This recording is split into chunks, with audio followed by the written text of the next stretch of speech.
Okay, so for those who don't know me, my name is Nathan. I've been taking you through the virology series, and we want to start the spot revision.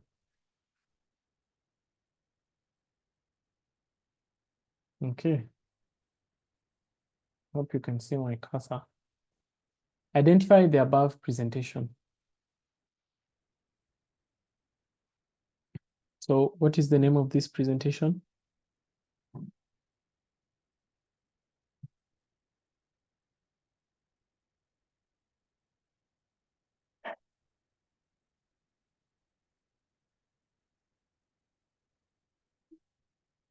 Shingles, yes. So this is shingles, good. Identify the virus responsible for the above presentation. I've seen someone has said herpes zoster virus, good. Where does the virus remain dormant in? So I'm interested in the ganglion. Which ganglion does it remain dormant in?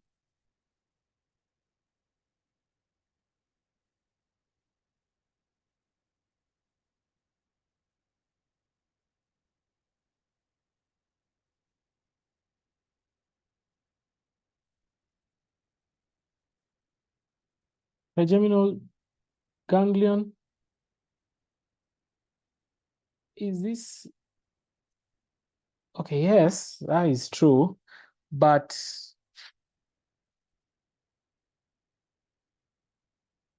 from this presentation, where do you think it's going to remain dormant in? In this patient? Because the trigeminal ganglion is found on the face. The trigeminal nerve supplies muscles of the face, isn't it? So in this patient here, look, this is the back, this is the arm, shoulder. Sacral, no. So sacral is more at the lower back.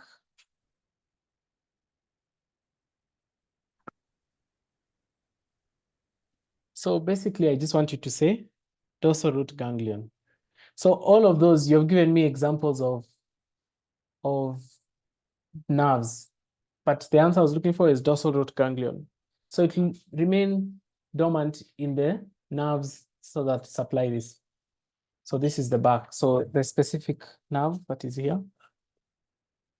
Okay, so the answer I was looking for is dorsal root ganglion. So apart from the rash, as you can see this rash, identify 4 other clinical features of the above disease.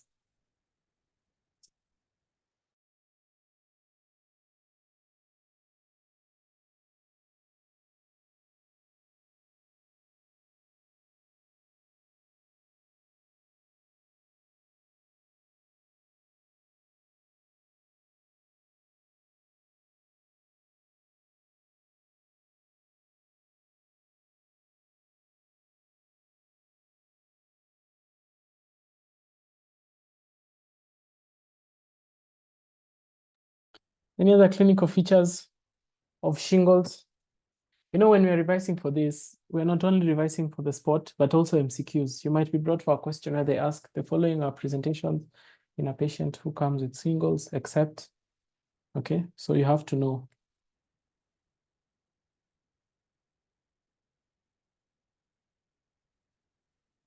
Let me help you guys. Doesn't this look painful? Imagine if you had this on your skin. Doesn't it look painful? So pain, okay? Pain, and remember we said the pain is usually burning. Okay, if you are to characterize the pain, it's burning. Yeah. Another clinical feature.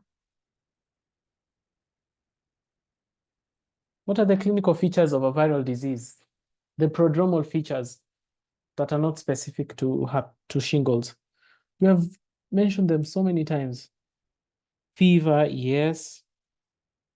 Malaise, yes. Good. Fever, malaise.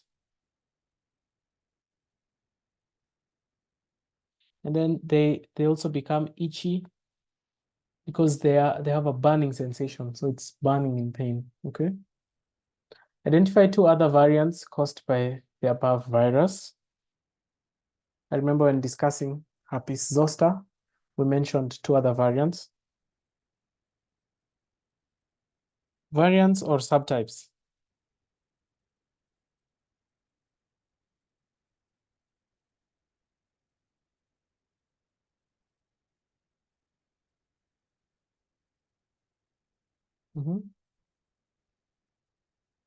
Answers should be flowing.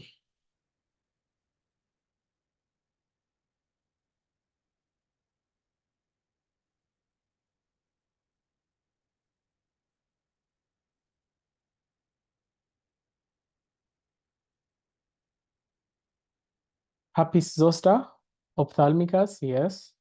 So this is the herpes that affects the eye, you remember? So that is where there is reactivation of the virus in the trigeminal nerve, which is the ophthalmic branch of the trigeminal nerve. And then the other variant is herpes zoster oticus.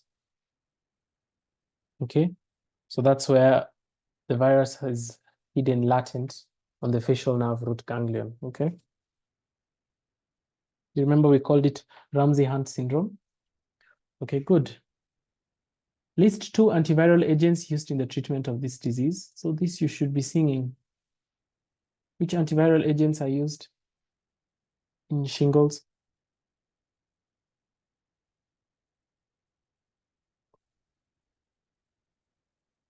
Acyclovir and valacyclovir, yes.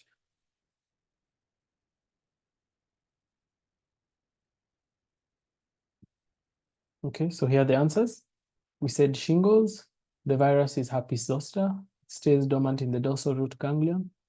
Clinical features, we have pain, fever, headache, itching, fatigue, paresthesia. Then the variants are herpes zoster ophthalmicus, herpes zoster oticus. I've seen someone has asked about chickenpox. So chickenpox won't be classified as a variant, but it is the earlier presentation. Remember we said when herpes zoster goes and affects you, you get chickenpox first, and then it remains latent on your dorsal root ganglion. And then when you're at an immunocompromised state, you get shingles. Okay? Herpes zoster ophthalmicus, herpes zoster oticus. And then the antivirals, we have acyclovir, valacyclovir, and famciclovir. Okay? Can you call shingles a variant of varicella zoster? Shingles is more of a disease that is caused by varicella zoster, because varicella zoster is the virus. You see how HIV causes AIDS? Yes. So varicella zoster is the virus, shingles is the disease. This rash is what we call shingles. And then one thing I want you guys to take note of, you'll see it will never cross the midline. So it affects this certain dermatome, but it never crosses the midline, as we had mentioned.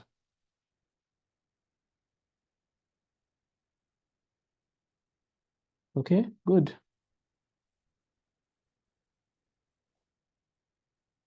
Next. So what is this? Identify the family of the above virus. Then giving 2 examples, identify the 3 subtypes of subfamilies.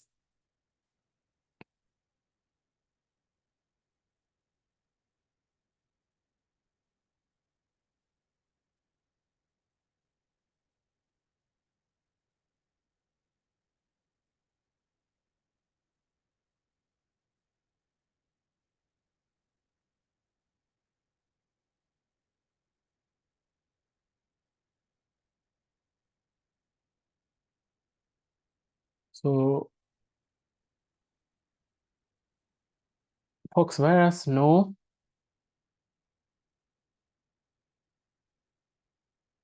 This is not pox. You guys should go look at this virus, the structure of the virus, because it's a very examinable question where you see you're brought for, because this is electron microscope, you can be brought for a picture and then you're asked, what is the virus? Okay, so after this, let's go check on that. But this is herpes virus, okay? This is herpes virus. Now that I've told you this is herpes virus, give me the subfamilies of herpes virus. remember we had herpes virus. We had 1, 2, 3, 4, 5, 6, 7, 8. And from the 8, we divided them into 3 subfamilies. So what are the 3 subfamilies?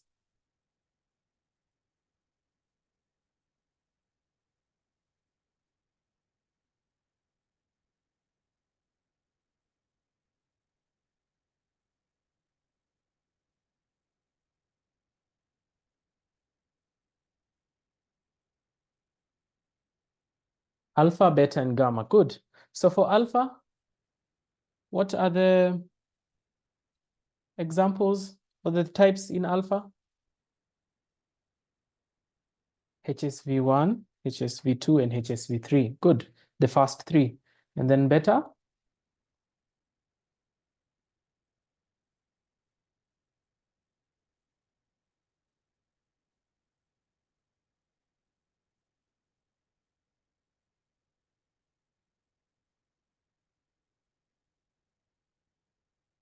Beta is 5. So that's CMV, 6 and 7. Good. And then the remaining is gamma, which is 4 and 8. Okay. So herpes virus, alpha, 1, 2, and 3, the first 3.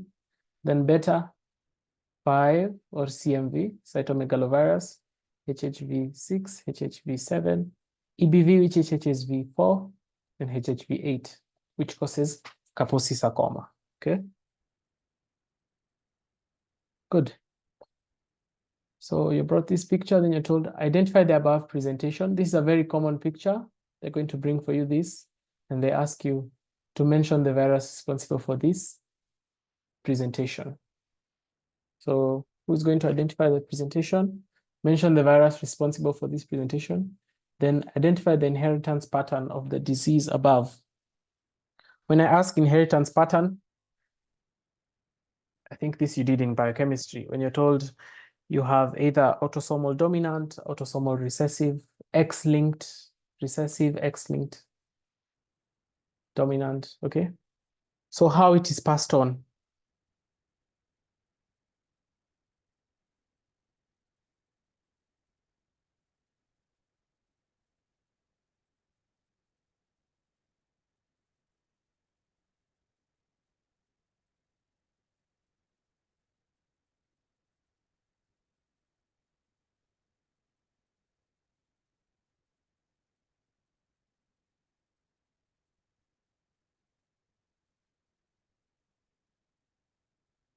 What is the name of representation? Verruciformis, good. It's called epidermodysplasia verruciformis, or they also call it the Treman syndrome. Okay. What is the virus responsible for this presentation? This one, I remember I taught you guys.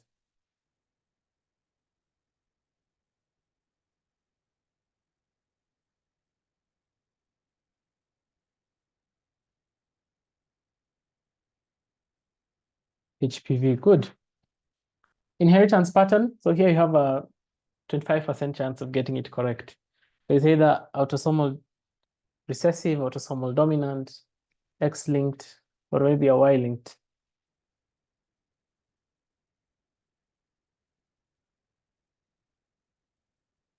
Go to the next session, next part of this session.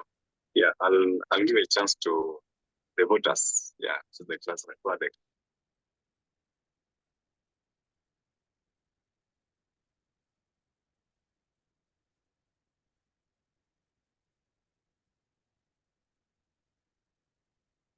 Okay. So identify the inheritance pattern. I've seen someone has told us it's autosomal recessive. Yes. So what does this mean? It means for you to get this condition, both of your parents must pass down the genetic trait. Okay. So it's called epidermodysplasia verruciformis, HPV, and then it's autosomal recessive. Okay, next. Identify the above presentation. So as you can see here, this is the jaw.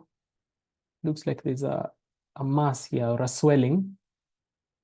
Then which virus causes this type of presentation? How is the above virus transmitted? Identify 3 specimens where you can recover this virus. then complications of the above disease.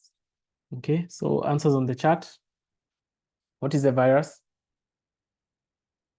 What is the presentation first? So the virus is mumps, good. What is this presentation called?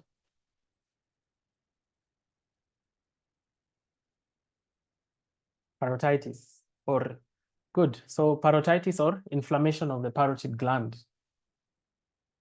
How is mumps transmitted? So here, how do you get mumps?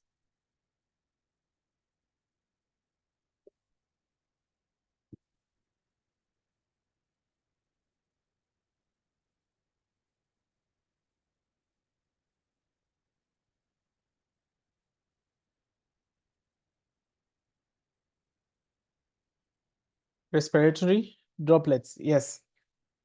So direct contact.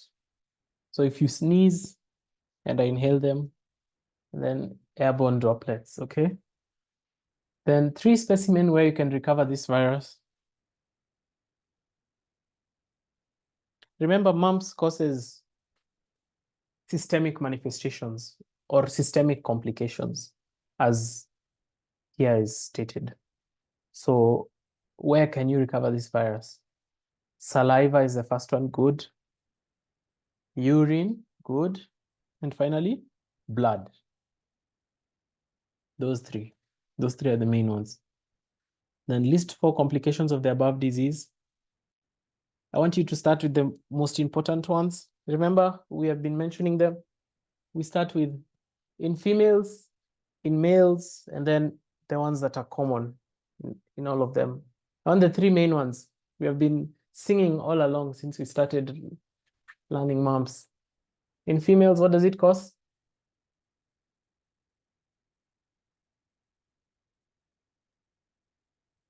If typing on the chat is hectic, you can unmute and say the answer. If you're in a position, if you're not in a noisy place, you can unmute and say your answer. Because I'm seeing typing is taking so long. Uveitis in females, good. In males?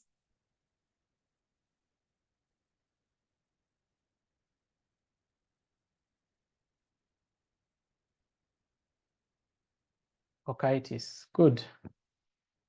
So itis, orchitis, inflammation of the testicles. Okay, another complication, a very common one.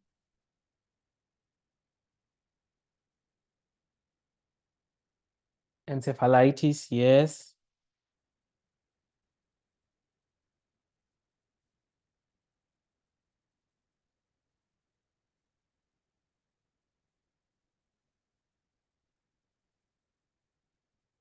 One more.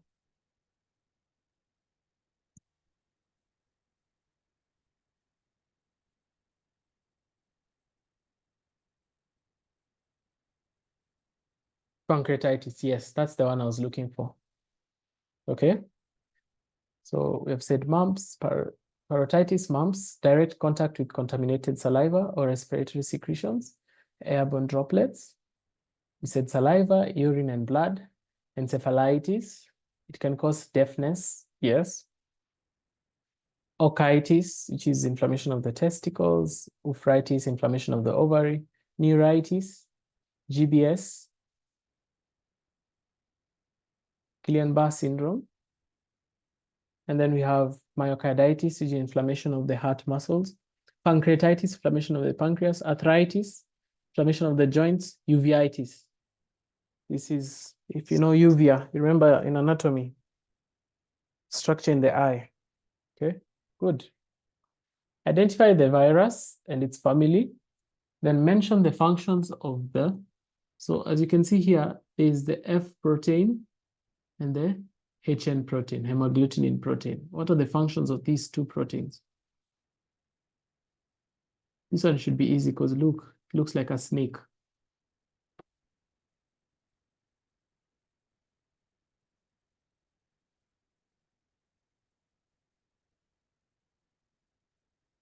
Okay, I'm seeing someone has answered. HN, hemagglutinin, is used for entry into the cell. Okay, so it facilitates entry into the cell by providing the attachment. Okay, remember this is going to attach to the specific receptors. Remember? Then once it attaches to the specific receptors, the virus can now enter into the cell. What about F protein?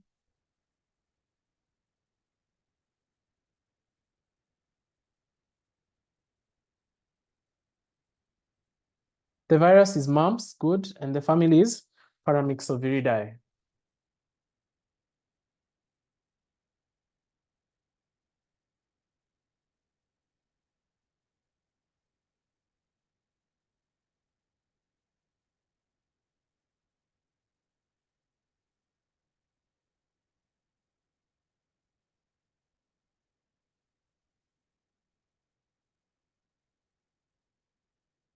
F, exit from the cell, no. So from the word F, fusion protein. So to fuse with the host, okay? So mumps, Paramyxoviridae, F protein, fusion with the host, HN or hemagglutinin protein, initial attachment of the virus to the host cell. So if you can remember, let's talk about the pathophysiology of mumps. We have the hemagglutinin protein, which goes to attach to the receptors in the human. It's on the surface of the host cells. It was called salicylic acid receptors. So hemagglutinin, so it's HN, hemagglutinin neuraminidase protein, goes attached to the salicylic host cells. Then F protein allows for fusion with the host. Then the viral genetic material enters the cell, okay? And these salicylic acid receptors are found in the respiratory system. So that's why it's spread via contact with respiratory secretions, like saliva or mucus. Okay, good. Identify the family and genus of the above virus. This is going to be easy because there's only one virus that looks like a bullet. Only one bullet-shaped virus, as you can see. Then mention 4 animal reservoirs that transmit the virus. So I feel like I've already given the answer here. So this is rhabdovirus, good. What is the genus? That is the family. What is the genus?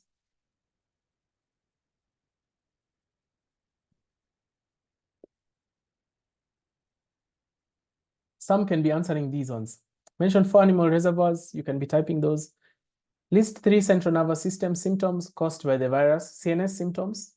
Identify 4 specimens that are required for testing. Okay, you can be answering. And then identify the histopathologic findings on postmortem brain tissue autopsy after infection with this virus. Okay, so the genus is Lissa virus. Good. You can be answering any of these.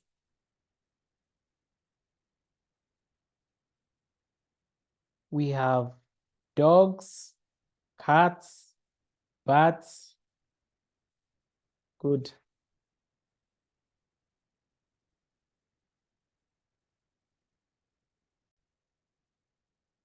Yes. Dogs, cats, bats, raccoons. CNS symptoms, I'm seeing loss of motor coordination. So we call that ataxia. And then we have encephalitis. So what will the patient present with? Because if you say encephalitis, because encephalitis basically just means inflammation of the brain parenchyma. So you have to be very specific. Maybe say confusion, because encephalitis is usually marked by altered loss mental status. So confusion. We have hallucinations, yes. Hypersalivation.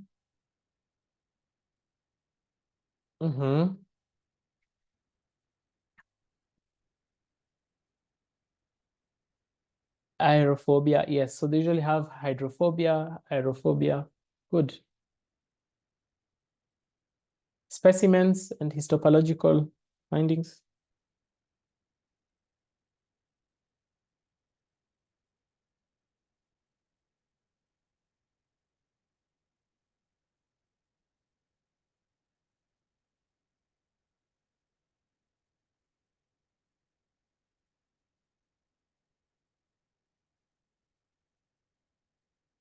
Specimen, most obvious. We start with blood. Yes.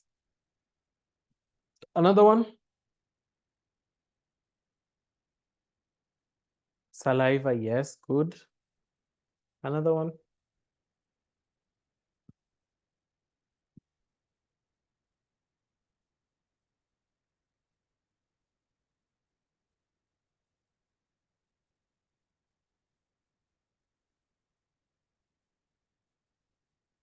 CSF. Good.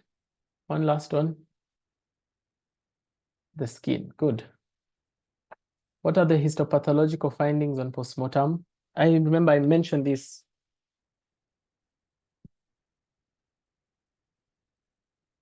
They are eosinophilic cytoplasmic inclusion bodies. What do we call them? Negri bodies. Very good. So family Rhabdoviridae, genus Lyssavirus. We have dogs, bats, raccoons, skunks, foxes, mongoose, wolves. There are very many. You can add their cats. Very many animal reservoirs. Then, but remember, dog is the main one. CNS symptoms, we have anxiety, agitation, confusion, hallucination, photophobia, fasciculation. Fasciculation means twitching. So your muscles will start twitching. And then we have seizures. And then for the specimen, we have blood, saliva, CSF, and skin. And then the histopathological findings, we call them Negri bodies, which are eosinophilic cytoplasmic inclusion bodies, usually found on the cerebellum and hippocampus. Eosinophilic, so meaning they'll be pink. When you're brought for a slide and you see a pink stain, they're going to stain pink, okay? Then remember we said once these symptoms start presenting in a person who has been infected with the rabies virus, what is the mortality in terms of a percentage? Is it 10%, 20%? Once someone gets symptoms of rabies, what is the mortality?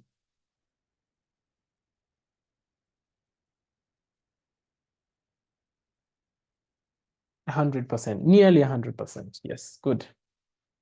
Okay, look at this man. He has so many vesicles on his skin. Identify the family and virus that causes the above presentation. And then which virus was used to manufacture the vaccine used to eradicate the above virus? Okay.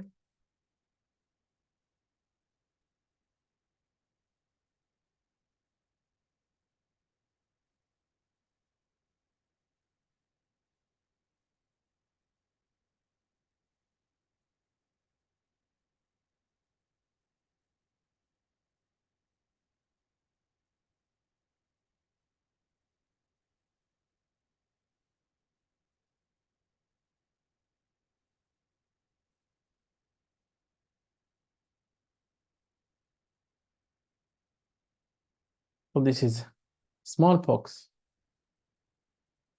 You can't see. So this is smallpox family.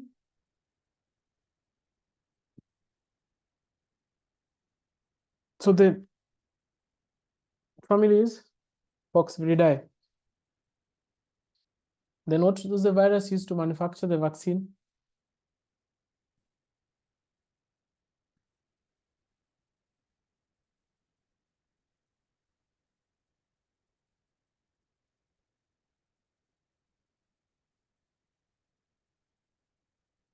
Cowpox. Good. Very good. So I don't know if you really remember the story of how cowpox was used to manufacture the vaccine.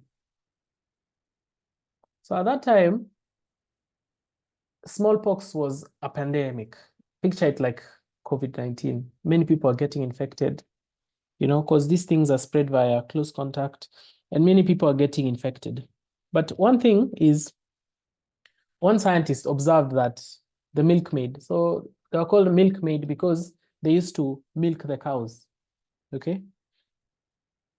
The milkmaids, they contracted a milder disease. It was not smallpox, but cowpox. And when they got into close contact with people with smallpox, they'd have like an immunity against it. They wouldn't get as sick as these patients who have smallpox. So what he did, he went and scraped the lesions of one of them, I think the milkmaid's son or someone, from the cowpox lesions, and he went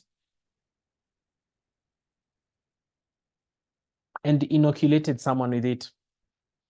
So when he inoculated someone with that virus, the person developed immunity and they recovered quickly. So on doing that, they came to see that, okay, now cowpox vaccine, the cowpox virus, once you get infected with it, you develop immunity against the smallpox virus. And that's how we got the smallpox vaccine. Okay, so introducing the smallpox virus to someone who already has cowpox, they became immune. Okay, it's called variolation. And that's how the vaccine was developed. Okay, so the family Poxviridae, the virus is called variola virus or smallpox. And then the virus is cowpox. Okay, good. This is a baby around 4 years old. There's an appearance on her cheek. So what is the above presentation called? And what is the name of the virus that causes it? See, the cheek is really erythematous. Then from the above virus, what presentation does it cause in adults? Very common question. Infected pregnant women, sickle cell patients, and HIV patients. And then identify 2 ways the virus may be spread, and 3 lab diagnosis for the above virus. You can answer in any order. I want to see answers in the chat. Erythema infectiosum, no.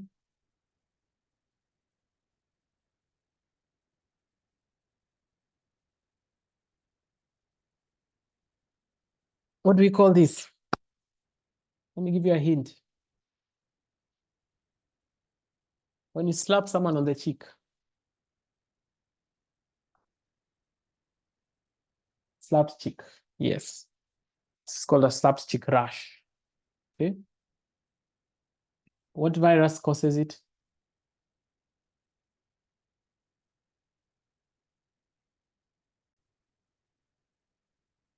Yeah. So we know this is parvovirus, specifically B19. Then presentation in adults.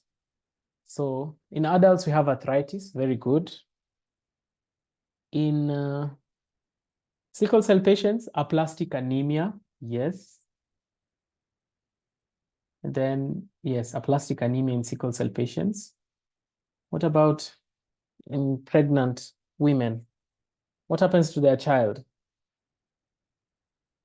And then in HIV patients. When I wrote HIV patient, it can be any immunocompromised patient. It can be patients who are on chemotherapy. We have patients who have cancer. Any patient that you know that is immunocompetent. It causes stillbirth, yes, okay, that's true. But there's a specific something I'm looking for. But stillbirth is also true, the death of the fetus. Chronic anemia, yes. So in HIV patients, it will cause all the 3 cell lines to be affected. When I say cell lines, what do I mean? I mean the red blood cells will be affected, the white blood cells will be affected, and the platelets will be affected. When the red blood cells are affected, what happens is you get anemia. And since they've asked presentation, you have to mention the presentations of anemia. So we have easy fatigability, difficulty in breathing, okay, headaches, all those are signs of anemia. And then the next one is the WBCs are affected. When the WBCs are affected, what's the function of WBCs? To fight infections. So what happens? Your body is at an immunocompromised state, so you cannot fight this infection. So what happens? You get recurrent infections. Okay. And then when the platelets are affected, we call it thrombocytopenia. What happens is the function of platelets is to clot. So when clotting does not happen, what happens is you get features of easy bruisability, where I cut you a little bit, you're unable to clot. So bruises, you form bruises. You have things like petechiae. Petechiae are small hemorrhagic dots or hemorrhagic, what do I call them? They're like dots. They'll be found on the surface of the skin. We have also purpura. These are now larger ones. We have ecchymosis, where you have bleeding under the surface of the skin. Okay, so that's what happens in HIV patients. All the three cell lines will be affected. If you remember that, you'll be okay. WBCs, RBCs, and platelets. Then identify 2 ways in which it may be spread. I've seen someone has said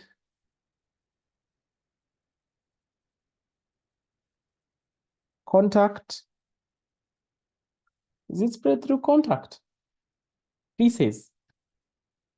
Infected feces. Do you mean fecal oral? No.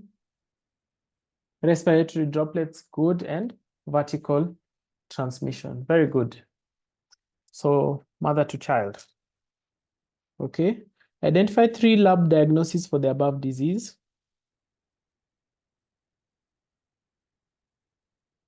So which laboratory tests should we carry out in order to diagnose slapped cheek rash?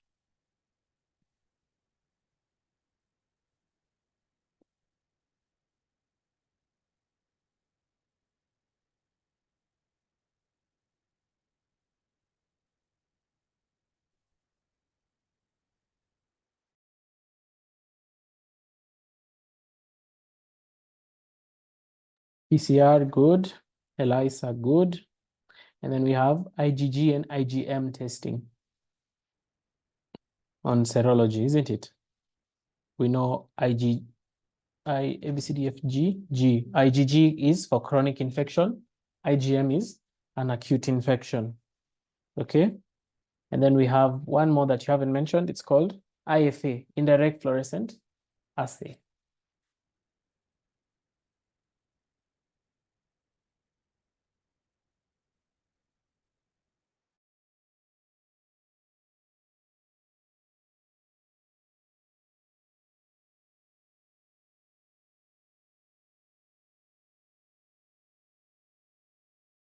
Okay, so arthralgia, which is joint pain in adults, arthritis, which is inflammation of the joint, hydrops fetalis, this is the one I was looking for, which then can cause fetal death, aplastic crisis in sickle cell patients, then chronic anemia. So since I've asked presentation, you have to mention the features of anemia, features of leukopenia, and features of thrombocytopenia, as I'd explained.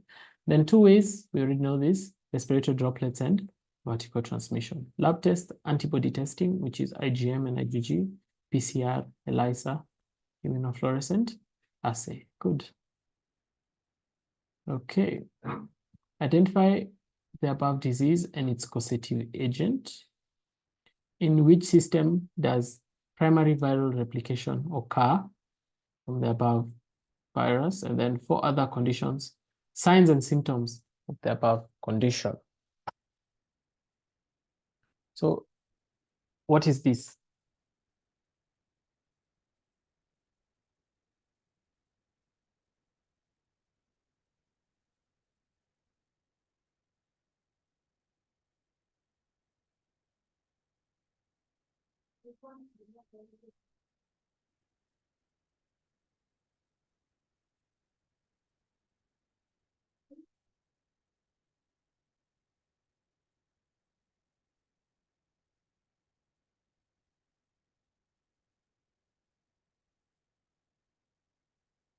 Rubella. What is the name of the disease? So rubella is the causative agent, but what is the name of the disease? Others can be answering the rest. You already know it's rubella. So other signs and symptoms of rubella.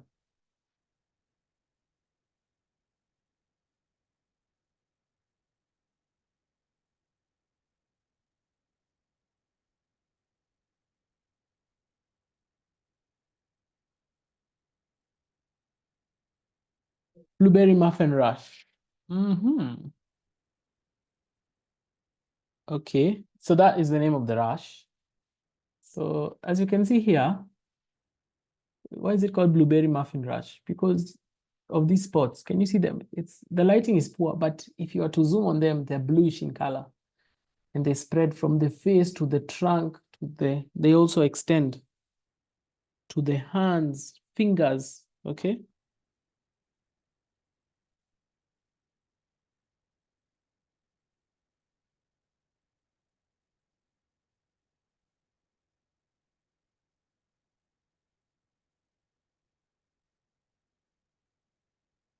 Okay, so it's blueberry muffin rash is the name of the rash. The disease is called, so what does rubella cause? It causes congenital rubella syndrome, okay? Then in which system does it primary viral replication occur? I've seen someone has answered on the replicate.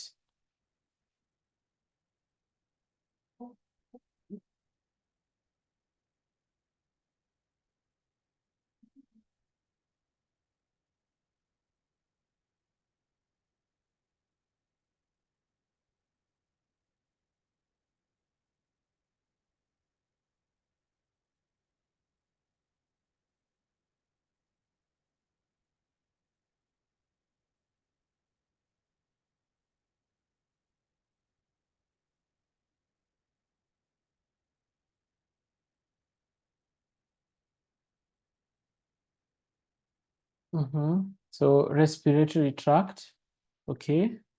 So if you can remember, rubella replicates in the epithelium of the respiratory system, okay, and the regional lymph nodes. So respiratory system, and it actually should be the reticuloendothelial system. What that reticuloendothelial is the lymph nodes. So it goes, replicates in the mucosa membrane of the respiratory tract, then goes to the regional lymph nodes.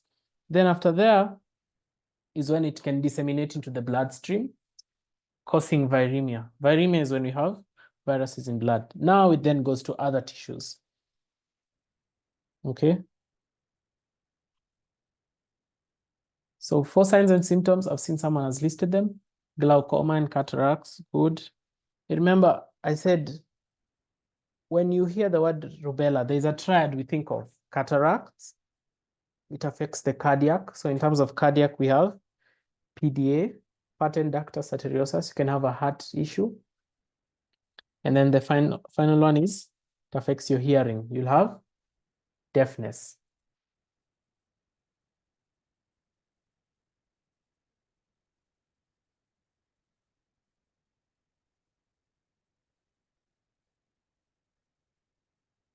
Okay. So here we said congenital rubella syndrome causing the blueberry muffin rash.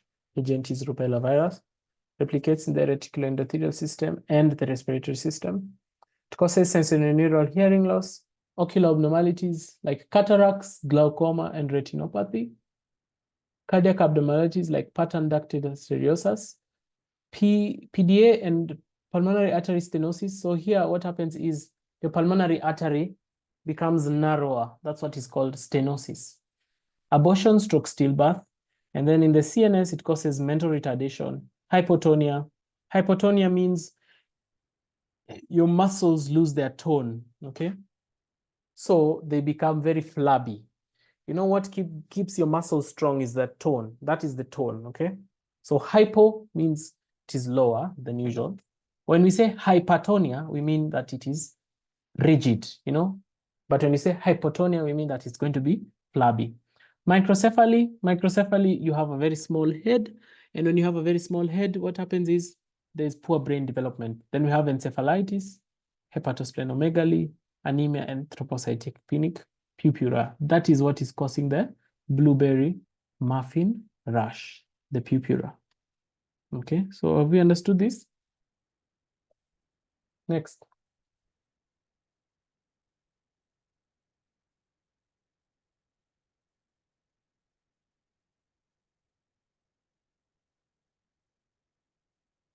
So I wanted to do this as a question, the way it is. since it can get really, really confusing. So I want us to classify, we start with the DNA viruses, then we classify them into enveloped and naked. So enveloped, meaning the capsid is covered by an outer layer. Naked, there is no outer layer covering the capsid. Then we classify RNA viruses.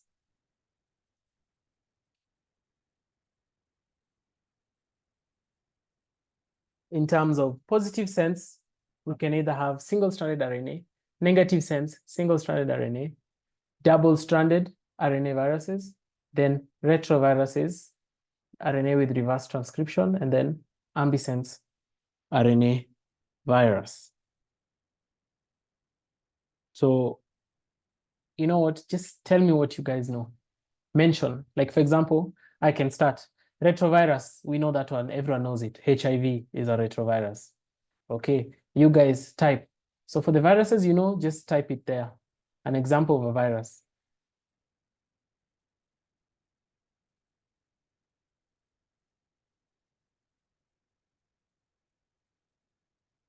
So type on the chat. I want to see. Type one virus and its classification, one, so that everyone can get a chance to mention all the viruses.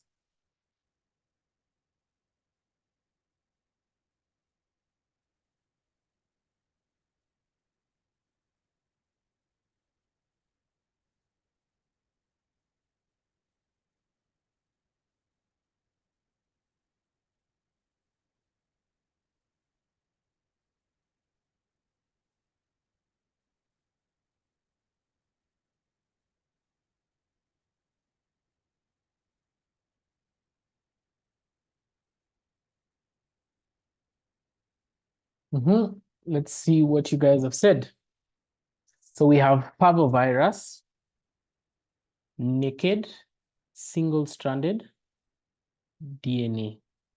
Is that correct? That is true. Herpes, DNA. You didn't mention if it's naked or enveloped, but herpes we know is enveloped. Hepard DNA, from the word hepar DNA. So it has to be a DNA virus. And then it's enveloped, double-stranded DNA enveloped. Adenovirus, an enveloped, double-stranded DNA. We don't say unenveloped, we say naked. Retrovirus, HIV, single-stranded RNA enveloped. So a retrovirus, good. Rotavirus is naked, double-stranded DNA.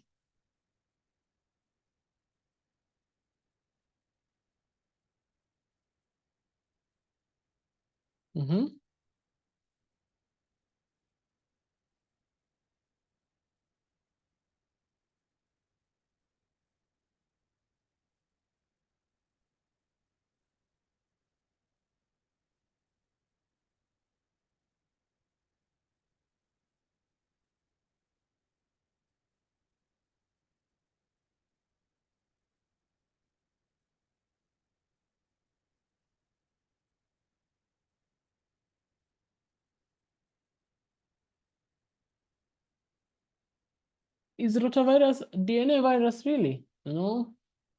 Rotavirus is not. Rotavirus is under reoviruses. It is an RNA virus. I was wondering because that really confused me. Okay, let's go to measles. Measles, you have classified it under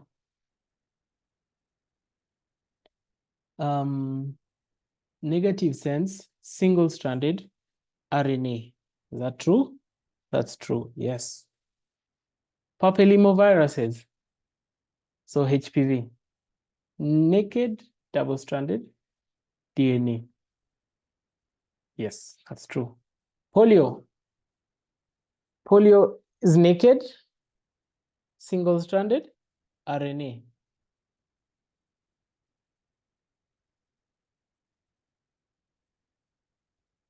Positive, yes. Good. So I'm seeing you guys have classified them well. So no one has mentioned the absence, but I'll explain. No worries. So we start. DNA viruses. The envelopes, they are just 3. Hepad DNA. Hepad DNA is hepatitis B. Okay. Pox virus. Pox viruses, we know. Smallpox, molluscum contagiosum, monkeypox. Herpes virus. Herpes virus 1, 2, 3, 4, 5, 6, 7, 8. Okay. Those are the only enveloped DNA viruses. You have to remember this. Then we go to naked. Naked are the ones with no capsid. No envelope surrounding the capsid.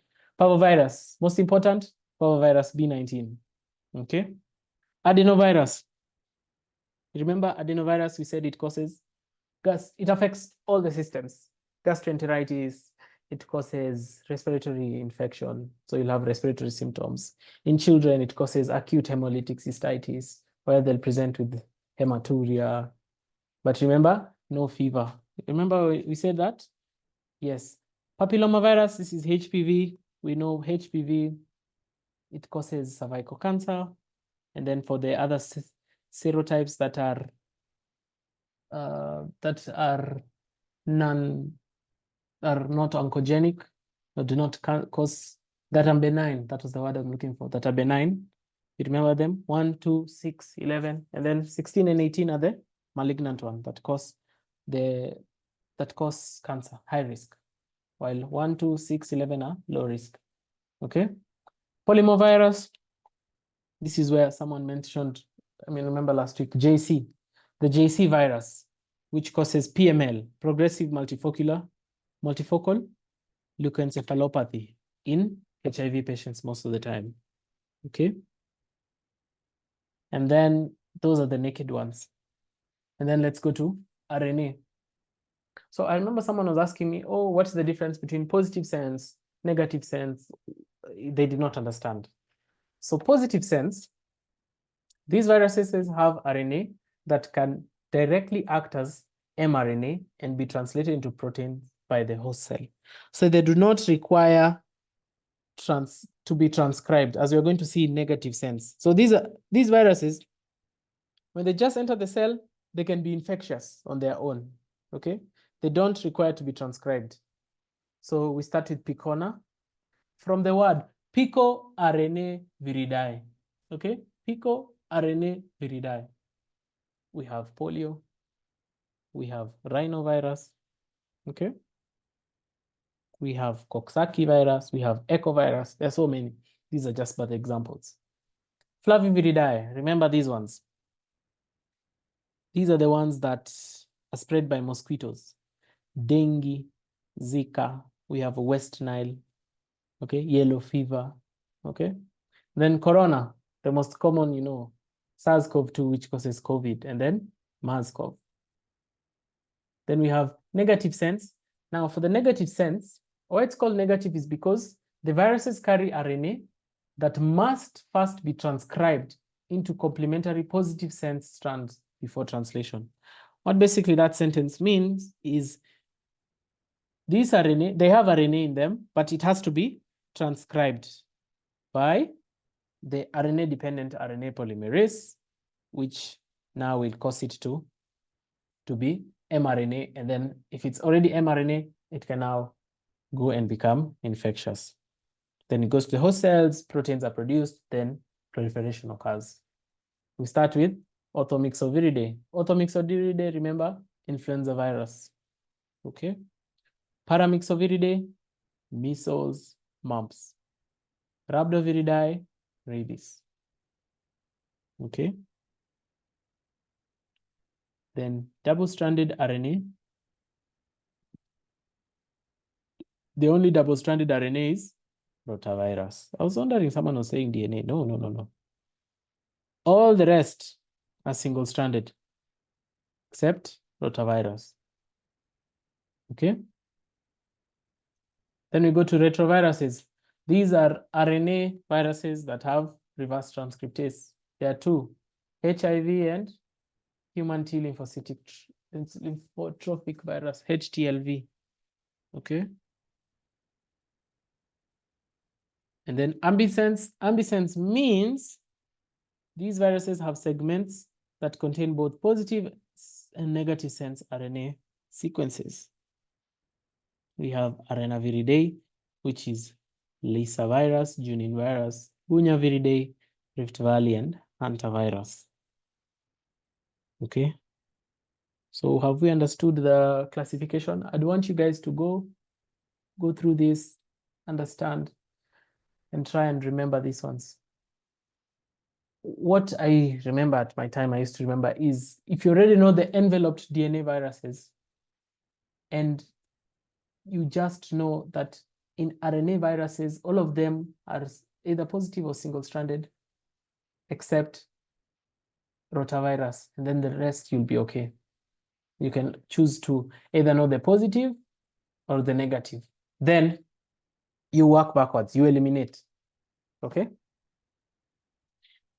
And then one thing to add here, who remembers the segmented viruses? There are only 4. The formula was, the mnemonic was Bora. Who remembers them? We did them.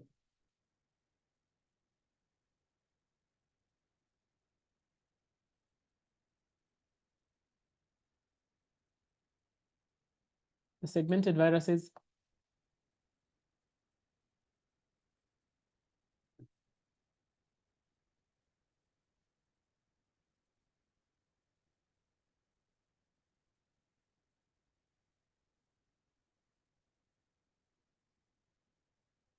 Bunya virus, Bunyaviridae, good. Another one, what was the O? O was Orthomyxoviridae.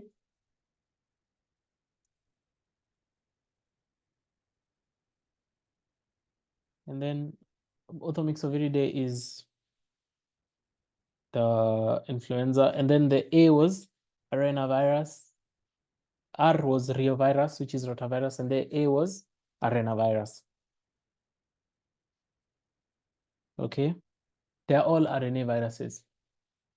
And they're the only ones that are segmented. Okay, good.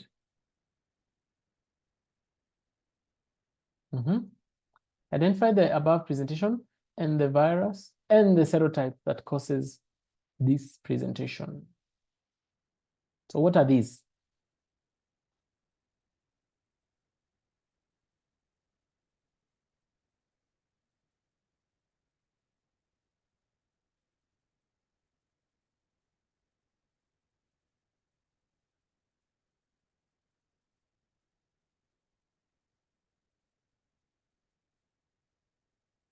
Hepatic wheat load? No.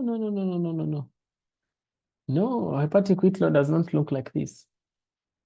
These are clusters. Look at these clusters. Here. What do you call them?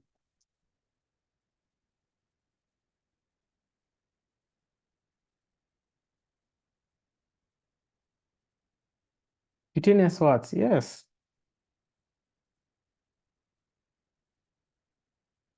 Cutaneous warts. Okay, which viruses cause cutaneous warts?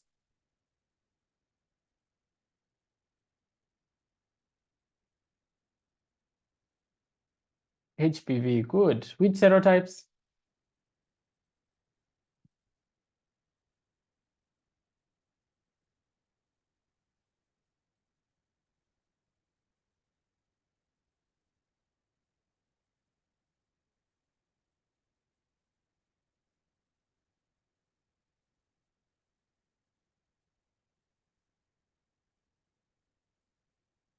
Six and 11. Okay, so I've caught you there. Okay, so we know that there are cutaneous warts. And then the virus, HPV. So the serotypes are 2, 4, 7, 27, 57. You'll see different literature. They will show you very many. I just picked the high-end ones. And then here I wrote down, note 6 and 11, which are the low-risk ones that we know.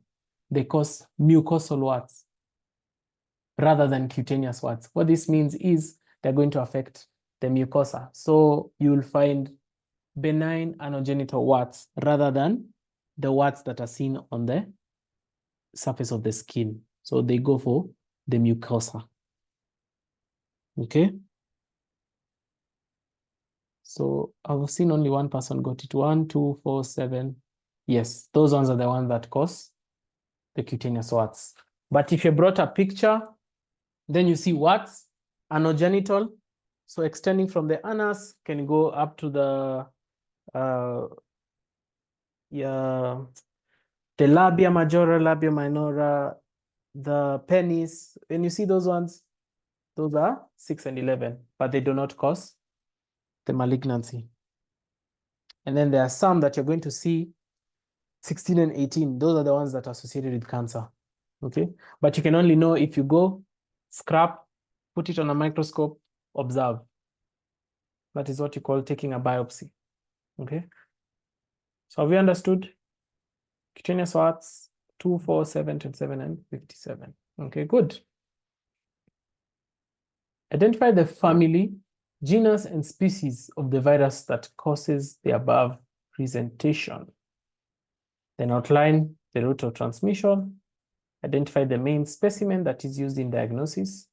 Identify 2 types of vaccines that are used to prevent the above disease. Okay. Answers in the chat.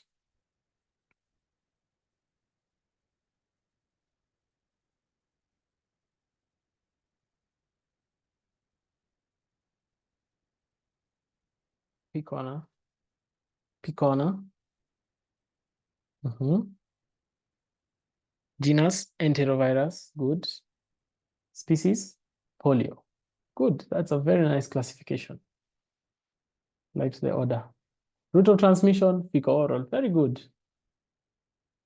Main specimen in diagnosis. If it's fecal-oral, the specimen should be stool. Good. Yeah. See how easy these questions are? I'm loving how you guys are flowing. 2 types of vaccines that are used to prevent this disease. And then on top of that, you mentioned the vaccine and how it is administered. Salk and Sabin. Very good. So how is Salk administered? Remember I said Salk, K, killed. So it is the inactivated form of the virus. Then Sabin is live attenuated. So Sabin is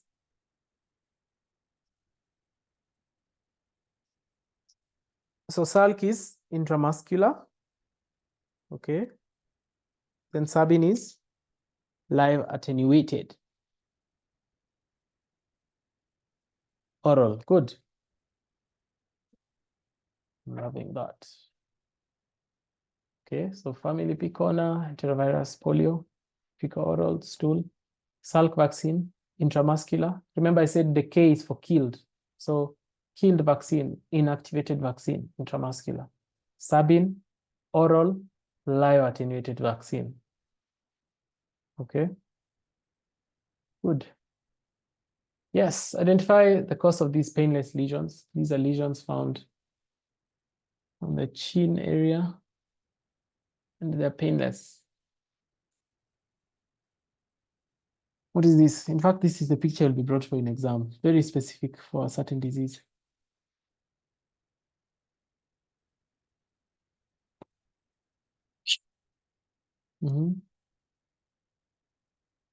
Molluscum contagiosum. Contagiosum, very good. 2 ways the virus may be spread.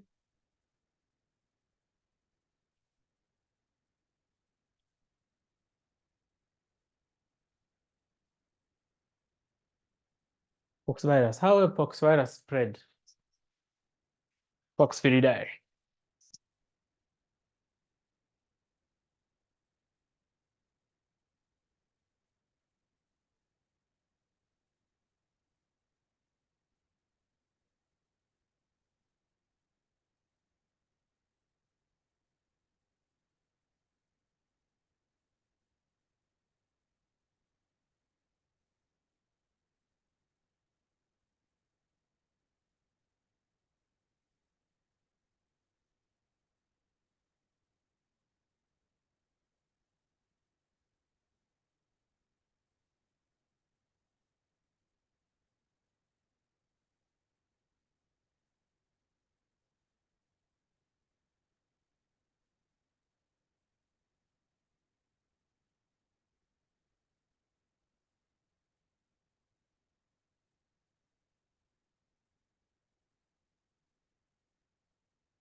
How is it spread? Direct contact, yes. Indirect transmission through contaminated objects. Very good. You guys are reading. This is very nice. So direct contact, including sexual contact. Okay. Then indirect transmission via contaminated surfaces. For example, towels. If you use a towel with a person who has molluscus contagiosum, you can get it. If you can get it, I can get it. Forget about it. Okay. Identify the above tumor and the virus that causes it. So you can see this is a swelling. It has affected the jaw. You can see it has displaced the jaw posteriorly and medially. Yeah, the teeth. Okay. And identify the mode of transmission of the virus. 3 other diseases the above virus causes. Okay, let's start. Burkitt's lymphoma, very good. What is the name of the virus that causes it?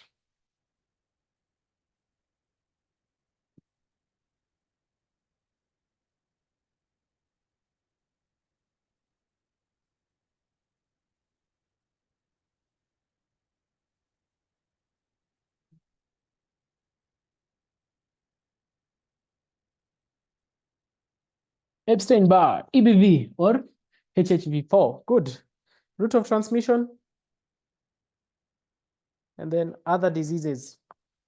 So EBV is a very oncogenic virus.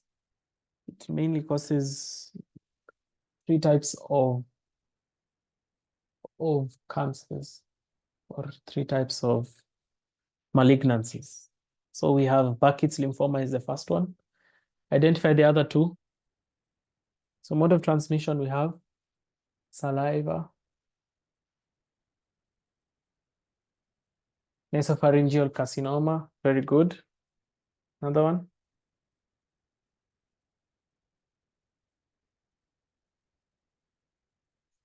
Welcome.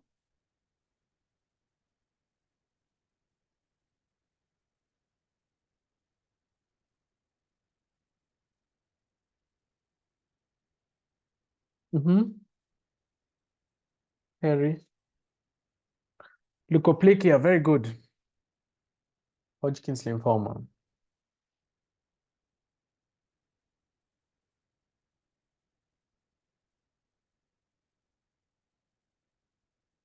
Okay, very good. So we have Burkitt's lymphoma. We have EBV or HHV4. And then we have saliva, respiratory secretions. Infectious mononucleosis is one of the diseases. Oral hairy leukoplakia, nasopharyngeal carcinoma.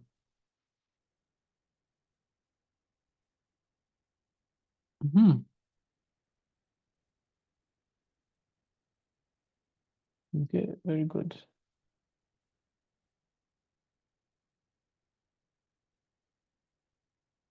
Okay, I'm left with 3 more questions. Identify the above sign and the virus associated with this. What is this? These are lesions found on the soft and hard palate. And then identify the virus. Then 2 routes of transmission, 3 specimen, other clinical features. We have done this question, so it will be fast.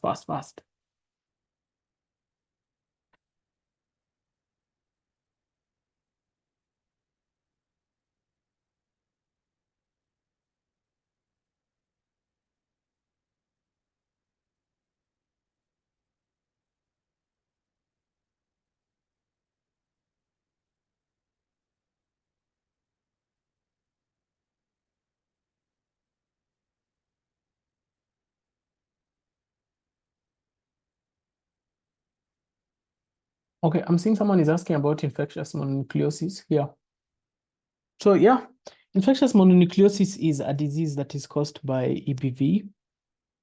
So you're going to learn this in pathology, but maybe to give you a summary of what infectious mononucleosis is. It's a disease that, okay, we call it the kissing disease because it's easily spread by saliva. Okay. What happens in the body is you'll have features of splenomegaly, okay, fever, fatigue, malaise. Those are the prodromal signs. And then it usually affects the respiratory system. So you'll have, we call it pharyngitis, inflammation of the pharynx, tonsillitis, okay, lymphadenopathy. Okay, so it enters in the blood, causes viremia, goes to all the organs. Okay. And then we'll have lymphadenopathy. Lymphadenopathy is when now your lymph nodes are swollen. Okay, that is what we call infectious mononucleosis.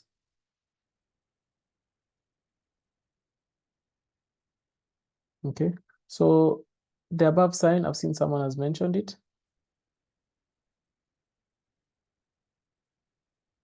Ochaimer sign, which are pinpoint lesions found on the soft and hard palate associated with rubella.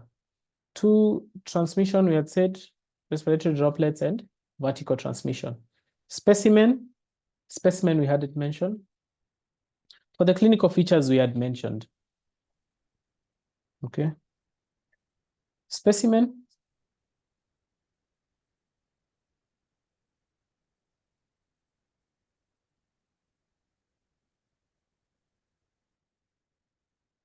What specimen do we use to diagnose rubella?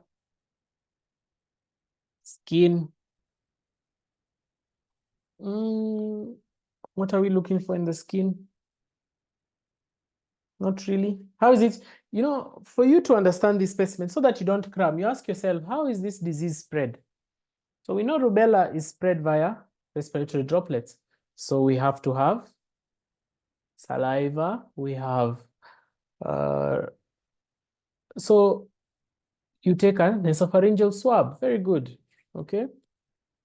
And then it has to go to the blood. So blood is another specimen. You go, where does it also affect? Remember. So CSF, we also have urine. Is in secondary viremia in the skin. For rubella, how it works is the fact that it is causing these the pinpoint lesions it's not that it's the virus that is causing that, it's thrombocytopenia is occurring. And when thrombocytopenia occurs, your body cannot clot. So it starts forming these pinpoint lesions, or what you call petechiae, okay? Hemorrhagic disposition on the skin.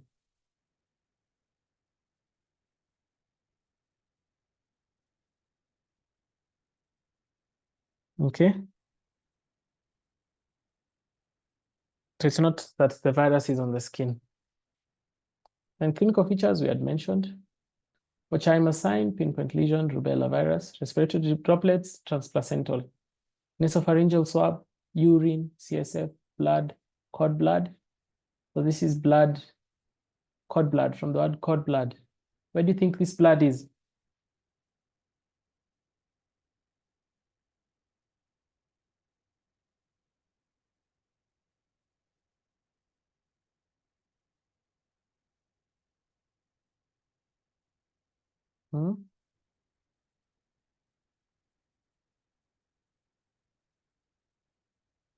Umbilical cord, yes. So basically what happens is it's blood that remains in the umbilical cord and placenta after the baby is born. That is what we refer to as cord blood.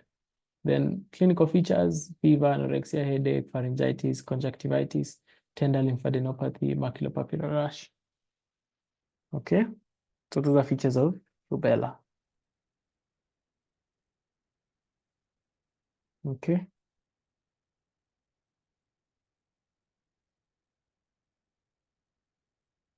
What is this? This one everyone should be knowing. What is this? It's a very high yield virus.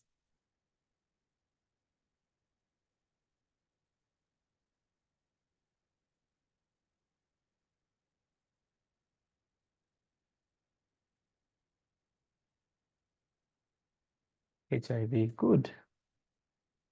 What is the family for HIV called?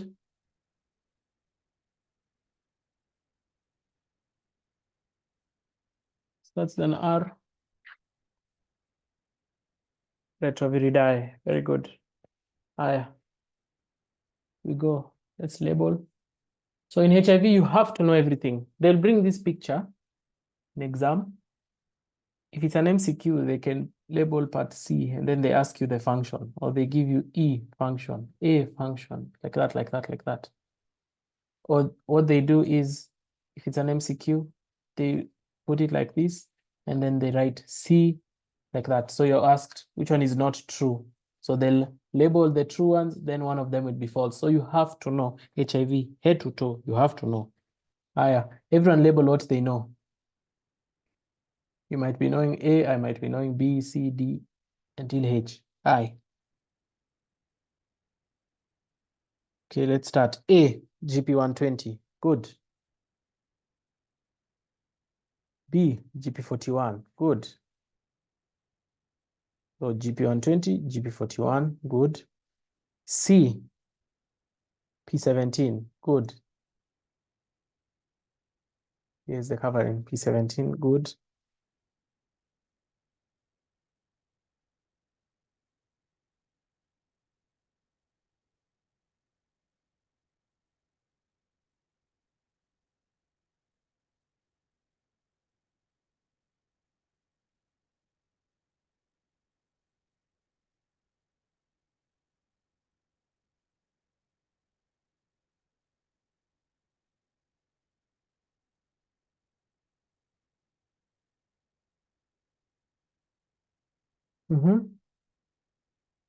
D, P24. Good. D is P24. So if we were to start, we said A is GP120, GP41. So we can just go through quickly. We know A is GP41. Sorry, A is GP120. So GP means glycoprotein, glycoprotein 120. So what happens this goes to bind to the CD4 receptor, isn't it? Okay, it binds to the CD4 receptor and then facilitating entry. So it attaches to co-receptors. You remember them? CCR5 and CXCR4.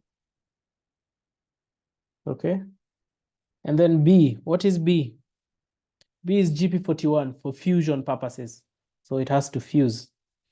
What is C? C is P17. So the function of this is just to stabilize the structure of the virus, okay? It's for stability. And then we go to D. What is D? P24, okay? So P24 is now the capsid protein. So function of capsid in all the viruses is protection of the genetic material. So in this case, what are we protecting? The RNA of the HIV. And then we go to E. What is E? Has someone mentioned E? Oh yes, everyone has been mentioning them. E.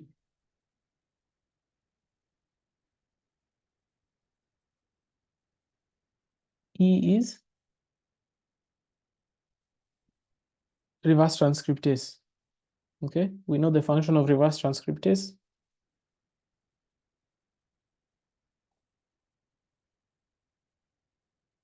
So when converting the RNA, the single-stranded RNA to complementary DNA so that it can integrate itself into the host's genetic material, okay? Then we have, after E, we go to F. What is F? F is just MHC proteins, okay? These are just MHC proteins. Okay, function doesn't really play a role in HIV replication and proliferation, so ignore those. A, B, C, D, E, F, G. G is this dot. What is G? G is the protease enzyme.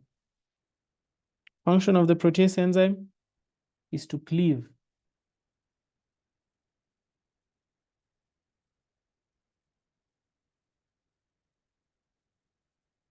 It's for cleavage, okay? Then we have GH. H.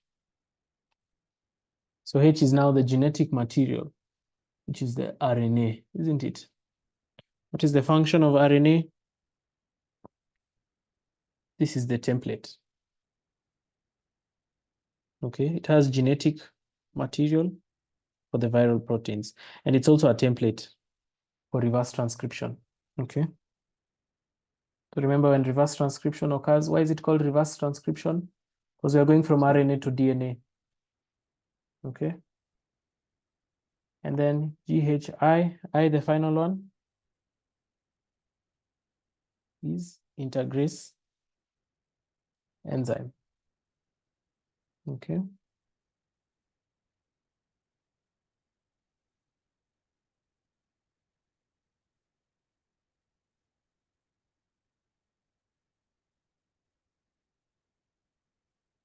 Have we got it?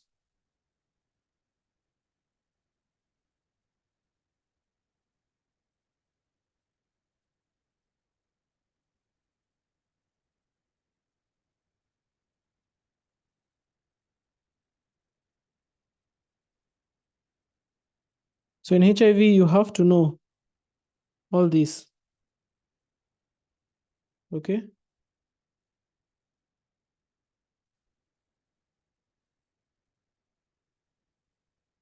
Kindly repeat I. Where is I? I here. I is the integrase. Okay. Any question before I continue? I. Kindly repeat I. E, reverse transcript. Yeah, E is reverse transcriptase. It's the enzyme. You see these dots, all these dots are enzymes. See, I is integrase enzyme. G is protease. E is reverse transcriptase. Okay. Yeah, I mean, you're not likely going to be asked about the enzymes because they can be in any order, but the most important things are the glycoproteins, the capsid, okay, the capsid, and the proteins, okay? Those are the most important.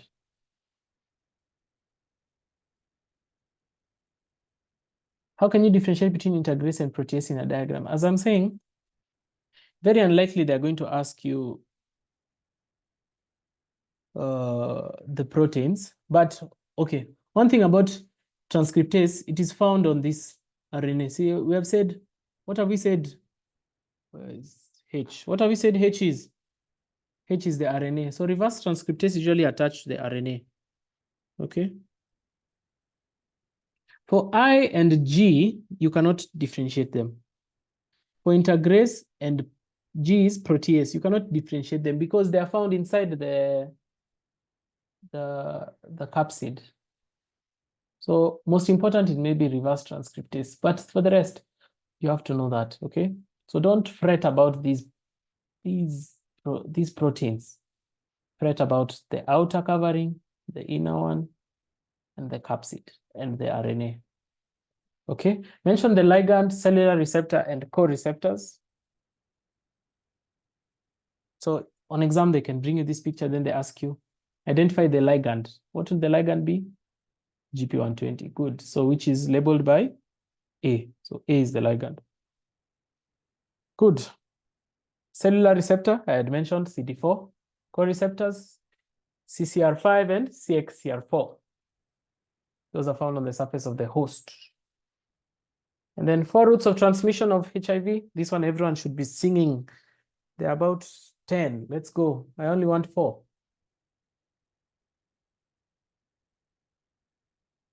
Start with the main one.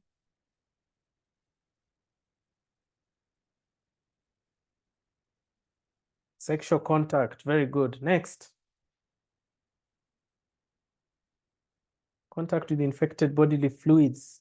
When you say bodily fluids, what do you mean? Because saliva is also a bodily fluid, and saliva does not spread HIV. So I have to be very specific. Okay. Blood transfusion. Yes, good. Drug users, so sharing infected needles, yes. Blood transfusion, yes. You're forgetting one. Organ transplants, mother to child, okay? Those are the answers I'm expecting. When you just say bodily fluids, it's not that specific, okay? Because contact cannot spread HIV. Okay, so this is how we were labeling. Okay, so if you didn't get it, I'm going to share the slides so you can just go through it. But I think I had explained each and everyone. I had labeled all while explaining their function. So here they are. Okay, identify the family of the virus. So here, this is also another one you should know. If you see partially double-stranded DNA, what virus are you thinking of? If you just see partially double-stranded DNA, what virus are you thinking of? Hepatitis B virus. Good. What is the family of hepatitis B?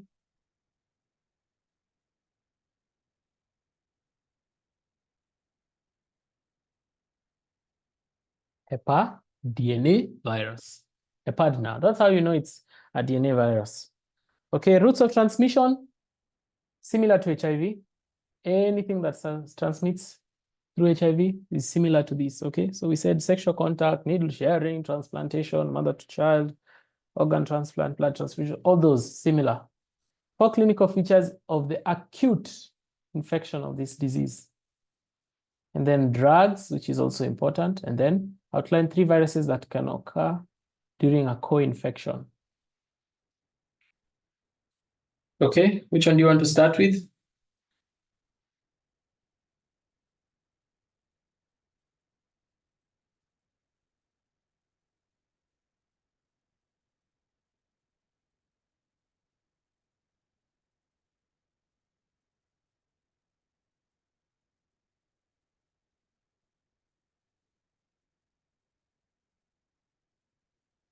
When someone comes in with hepatitis B virus, I want that acute infection. So remember, these things, the prodromal features, they will never change. Fatigue, fever, they are always there. If you have nothing to write, just mention them, okay? Fever. Okay, dark urine. So, yes, so we have dark urine. When you mention dark urine always goes with pale stools, okay? So, I think you guys are doing physiology right now. And you'll come to appreciate why we have dark urine in patients who have hepatitis B is because they're having liver damage. And when you have liver damage, bilirubin will seep from, we know bilirubin will seep from the liver because a lot is there's liver damage. So it will seep from the liver, especially the conjugated bilirubin, which is water soluble. It goes, finds itself into the kidney, then is secreted by the urine. Okay, that is why we have the dark urine, because the liver is being damaged. And then why do we have pale stools? Is because bilirubin is supposed to be broken down to a product we call stacobilin. So stacobilin is what is responsible for giving stools the color brown. So you'll find normal stool is color brown, that is stacobilin. But now in these patients, the liver is damaged. So bilirubin, the bilirubin that's supposed to be metabolized, converted to stacobilin in the intestines is not. So what happens is that process does not occur. So that's why we have the pale stools or clay-colored stools, okay? So that's a good point. Dark urine goes with pale stools. We have abdominal pain, especially in the right upper quadrant. We know that's where the liver is found. Jaundice, yes. Why do we have jaundice? Because bilirubin is seeping. And you'll go see the eyes, yellowing of eyes. We call it scleral jaundice or scleral icterus. Okay. Joint pain, there's also joint pain, we call it arthralgia. There's also muscle pain, we call it myalgia. Okay. Nausea, vomiting, all these GI symptoms will come with an acute phase or acute infection of hepatitis B. Drugs, I've seen someone has mentioned them. Tenofovir, lamivudine, adofovir. Okay. And then viruses that can occur during a co-infection. Hepatitis D, very good. Hepatitis C, very good. And HIV. Excellent. So we said DNA, hepatitis B, roots similar to those of HIV, fever, skin rash. So they usually present with something called pruritus or itching. This is because bilirubin will go and deposit on the skin. And when it deposits on the skin, usually very itchy, okay? The bile salts that deposit on the skin are very itchy. Myalgia, which is muscle pain, fatigue, nausea, anorexia. Anorexia is loss of appetite, jaundice, right upper quadrant pain, dark urine, pale stools. I've explained this, but you're going to appreciate it more when you do GIT physiology, why there's dark urine and why there's pale stools. But I hope I've given you some idea. Then INF alpha, 2 alpha, interferon A, 2 alpha, tenofovir, lamivudine, adefovir, and entecavir. Then the viruses that can occur during a co-infection, hepatitis C, D, and HIV. There, I'm done.